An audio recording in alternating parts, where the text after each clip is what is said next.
Bonjour et bienvenue sur le podcast One Thing in a French Day. Aujourd'hui, mercredi 4 avril 2018, cet épisode s'intitule « Chez Bohémie, rencontre avec Jean-François Bandet ». Je m'appelle Laetitia, je suis française, j'habite près de Paris et je vous raconte au travers de ce podcast un petit bout de ma journée.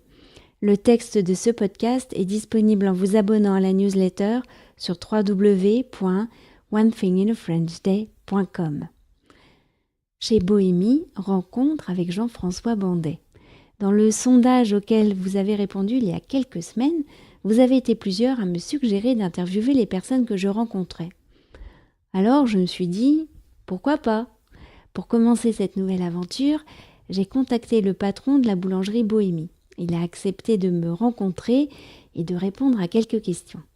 J'ai proposé à Marilyn de m'accompagner et ce matin, nous avons franchi le seuil de Bohémie, boulangerie créative qui a ouvert ses portes il y a quelques mois, rue de Turbigo, en plein centre de Paris. Ma première question à Jean-François Bandet a été de lui demander de se présenter. Je m'appelle Jean-François Bandet, j'ai 41 ans.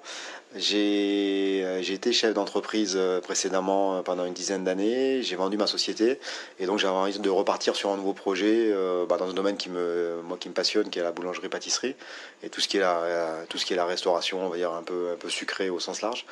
Oui, voilà, donc je suis reparti à zéro. Je me suis formé à l'école Ferrandi et puis j'ai ouvert Bohémie en novembre 2017.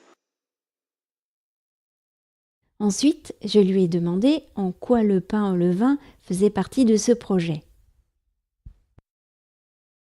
Oui, parce qu'on considère que le pain au levain, c'est le pain traditionnel et c'est le pain le plus qualitatif possible. Ça permet d'amener du goût, des saveurs, puis aussi des qualités de conservation qui sont importantes. Donc pour moi, ça me paraissait évident de partir sur une offre 100% levain. Donc on a du levain dans les baguettes ou dans les pains complets, dans les gros pains. On utilise du levain en permanence. J'avais lu dans un article que Jean-François Bandet ressentait une sorte d'engagement moral envers sa clientèle. Il m'a expliqué ce que cela représentait pour lui.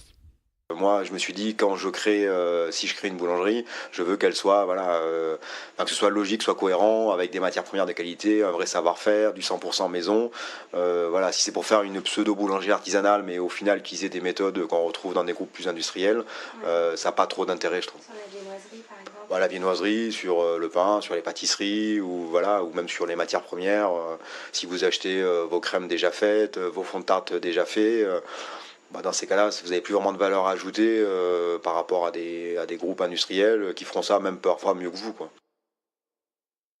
La suite de cette rencontre demain, car One Thing in a French Day, c'est fini pour aujourd'hui.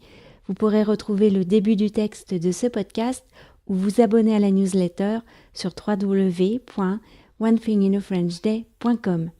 Si vous avez envie de m'envoyer un message, voici mon adresse email frenchday@gmail.com. À demain!